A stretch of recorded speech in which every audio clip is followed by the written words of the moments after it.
Hello, I'm Kendra, and this is Hooked by Happenstance Makes Monday, episode number 23, Esemplastic.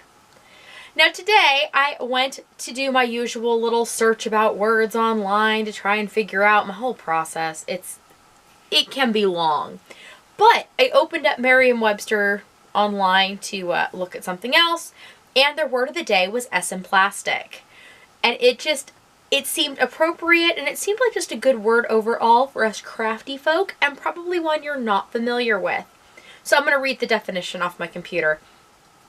Esemplastic is an adjective meaning shaping or having the power to shape disparate things into a unified whole. So backstory on the word esemplastic. It was coined by an English poet in 1817. His name was Samuel Taylor Coleridge. He was looking for a term that could explain the imagination's ability to weave things into a cohesive whole. And so he took a Greek phrase, which is eshen, which means into one, and he merged it with the word plastic. Squish those two together, you have esemplastic, and it explains what he was looking for, that whole idea of imagination being able to take disparate parts and bring them together into a one whole, which is what creativity and creative endeavors like crocheting are all about, taking these disparate parts and melding them together to get something hopefully useful.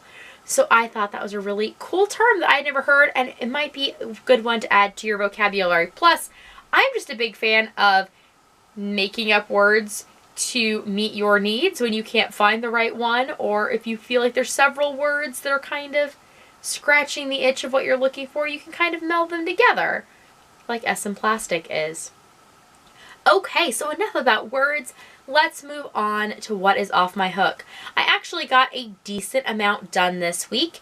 As you remember, 2 weeks ago, I purchased a bag of mill end yarn from Joann's. I have since used the entirety of the bag, and now all three of my children have hats and neckwear for the winter. So this is the hat that I made for my 8-year-old daughter. I made it out of a pattern of mine called the Check Me Out hat, and it looks like this. And yes, it fits my head, and she will only wear hats that are big enough to fit my head. So it's just the way she likes them to fit.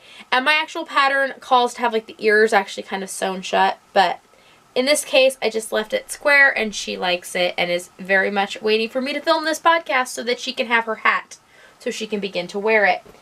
And then for her, I made this scarf, which, while it seems kind of thin on an adult, is actually a very appropriate size for her, and I left this keyhole in it.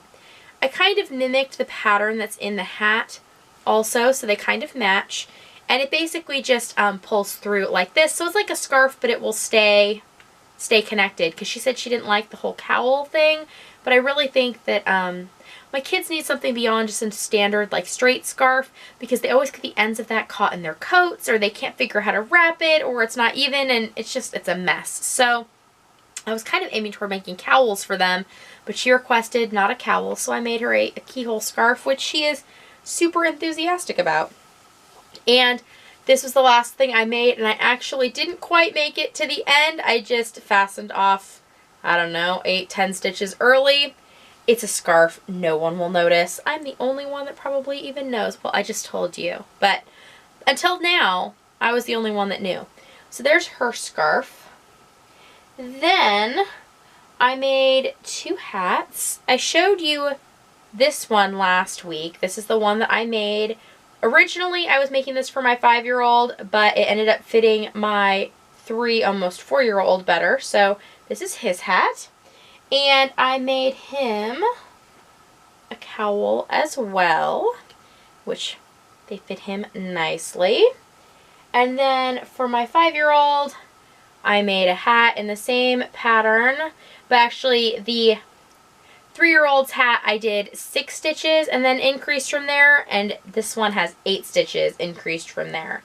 And I did a single crochet row, and then half double crochet, and then a double crochet, single crochet, just went on in that progression all the way through the hat till I just got to the ribbing. And even the ribbing I did in that progression, I did a front and back post single crochet, and then half double crochet, and that was the end on those hats. Oh, and I also made a cowl for him. As you can see, it's a little wider than the cowl that I made for the 3-year-old. Basically, I just needed them all to be slightly different sizes. They fit them better, but so that they can tell them apart and know whose is whose. But they're all really excited to have matching hats and cowls. So now that I've shown them to you, they can start wearing them, because I didn't want them to get all messy before you got a chance to see them. Oh, my throat is still a little under the weather, but I'm getting much, much better than I was last week. This week, talking about things that are Esemplastic and taking like disparate parts and making them into something new, I launched a new series here on the channel called Let Peachlet Pick, where I took my fibery doppelganger Peachlet, and she is helping me pick projects out of my yarn stash to help keep me focused on making my Christmas presents and just generally picking new projects without getting overwhelmed. Well, the first thing that Peachlet picked happened to be this cardigan. Well, she picked my brown yarn drawer, and I decided to make the brown cardigan that my 3-year-old had requested for Christmas. This is the Bracken cardigan pattern by Heidi May of the Velvet Acorn, and I made it pretty rapidly. It just used some Red Heart with Love in the color Chocolate, and it's a nice dense pattern, or at least it worked up densely in the yarn that I chose. I had to adjust my hook size. I ended up using, the pattern called for a G and an H, and I used a G and an F. And even that, my gauge was a little bit bigger than hers, but it actually, I think, worked out better for me size-wise that way. The Bracken cardigan pattern offers sizes from like a 1-2, like a small toddler size, all the way up to a size like 5X, something bigger than I would wear. So it definitely is worth the $5.50, I think, for the number of sizes and the versatility of this pattern. I really like this detail along the neck, which helps to shape the hood. And I just generally liked the construction of the hood. I think it's going to sit nicely on the head and make for a really like sturdy hood that's not too pointy. So that is done. The only thing missing from this cardigan right now is buttons. It does call for 10 buttons that go down the front. I do not have 10 buttons in the appropriate size. I will look for them at Joann's, but I have time between now and Christmas to figure that out. So I'm still going to call this done and put it in a special place, which I'm going to remember. I haven't decided where that place is yet, where I'm going to start compiling our Christmas stash of stuff so I can just get it out when the time comes. So that is everything that is off my hook this week. Now there are a few things that are on it. I continued to work on my fall sweater that I showed you last week. I am working on the Over Easy cowl neck crocheted sweater from the Yarnspirations website, and I am making it out of I Love This Wool in the colorway Earth Tones. I think this yarn is discontinued. I'm using a J size 6.0 millimeter hook, and I am loving this sweater. Last week, when I showed it to you, I had completed 2 skeins into the back section, which I have right here. Obviously, it's upside down because, you know, the ribbing ordinarily goes to the bottom, but it's just the way I have it picked up. So that is the back that I showed you last week. And then I also showed you that I had started in on the front during a meeting, and I'd made the ribbing up to this Progress Keeper. And I worked from the Progress Keeper to this point, which is 2 skeins into the front section. Now, my goal this week is to make the sleeves. That way I know how much yarn I have to play with, because I would like the sleeves to also be out of this. I'm not sure I'm going to have enough yarn to complete the sweater. I do have some brown, it is not I Love This Wool, but some brown Lion Brand woolies that I think would match. I'll have some cream that might match okay. So I'm going to do the sleeves and potentially the cowl neck and see how far I get. And then I might have to do a striping progression of some sort through the top. We will see. It's just taking a bit more yarn than I necessarily thought.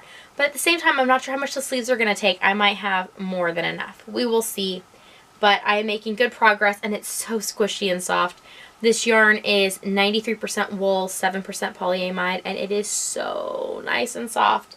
and I was yarn fairyed that by a friend. So, like I said, I think it might be discontinued, but the colors are just beautiful.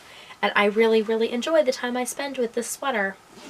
So the next thing that is currently on my hook was another thing provided to me by Peachlet. In addition to the cardigan, I finished that out, and so then it was another Let Peachlet Pick Day. If you're curious about that, there'll be a link on the end screen to the intro to the series, and then you can just see what's going on with Peachlet. But I started the next project that she requested of me, which was out of my pink and red drawer. And I pulled out this Red Heart Super Saver in the color Light Raspberry. And I am starting to make a pig for my 8-year-old for Christmas. So I am using the pattern Crochet Along Pig from Amigurumi To Go. You can find that on Ravelry. It links you to the blog where I just printed out the pattern. And it's going to make a cute little pig. And I started this the other night. I'm using a G-hook, like I do for all my toys. And I am only this far. So, just got some simple increases done. And now I'm to a point where I get to work straight for a bit. And then we'll see. So this is going to be the head. So I need to put some more time and love into that. But I am enjoying it. It's been a while since I've made a toy. So it seems like, you know, it's about time. Then, the last thing that I worked on, I actually spent most of my time with this project working on untangling yarn. So, in Freaker Frog number 12, which also went up on the channel this week, I went through a bunch of my handmade garments and accessories and things and decided what I had and what I wasn't using. Excuse me. One of the things that I was not using enough was a shawl, which I had kind of given up on because it was heavily beaded, and I turned it into a cowl. And actually, when my hair used to be brown, and for a long time I had a lot of hair, and it was permed, and it was beautiful and big and curly, and I wore obviously different clothes because, yeah. Anyways, it matched that aesthetic. I would wear it with a certain top and a jean jacket, and I loved it, but I was not wearing that configuration anymore, both given my work situation now, as well as my physical appearance. It was just not a look I was into anymore. So, I decided to take the shawl, which I incorrectly said in the video that it was the Lydia shawl. It's not the Lydia shawl. I've also made the Lydia shawl. This is the Lisa's shawl. Too many L names. I am using a size F 3.75mm hook, and this is made out of Araucania Longco solids. I bought these for $4 a skein, regularly $13 at an LYS that is no longer open in California by my parents' house. So I did pull out the edging on this. There's a lot of beading in it, as you can see. There's 1, 2, 3 double rows of beads, and then a 4th single row of beads. And then there were these, after that, this row here with the single row of beads, there had been this one solid section, and then it had been kind of like capped off along the end, and then I'd had a part along the top that kind of held it into a bandana cowl. So I pulled all that out, and I have since fixed this edge row, and then added another like open work section and another solid section. This used the rest of the yarn that I had frogged out of the piece that was in there initially, and then what I was able to ball up so far out of the skein.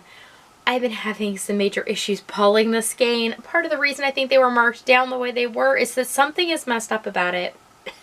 While they appear to be hanked properly, the individual strands are like pulled through in weird ways, so you can't just unwind it normally. It involves like going back and forth, and it's taken me a lot of time already to go through that yarn. I have another skein, so I actually think I might this weekend try opening up that skein and see if my daughter or my husband can help me and try and ball that up. Otherwise, I'm just going to put some more time into undoing the hank that I am currently working with.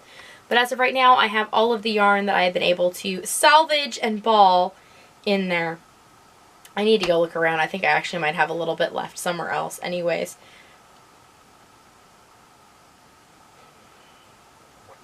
And that is everything that I have worked on this week.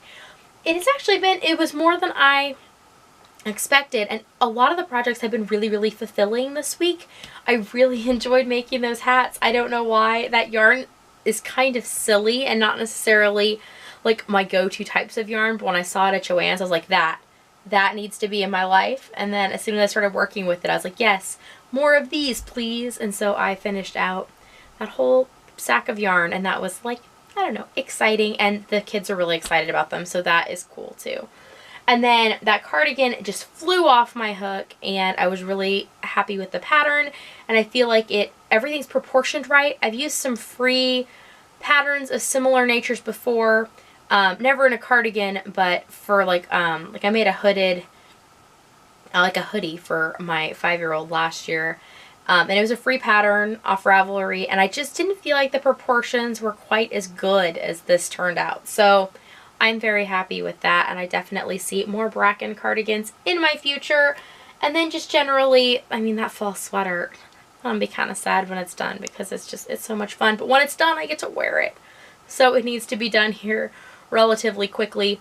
I also worked on the We Hook Wednesday pouches, and I added another segment to my yarn tail shawl. If you'd like to see those things, they're all on the channel. There's a link next to me to subscribe to Hooked by Happenstance if you are interested in getting more of this content in your feed regularly.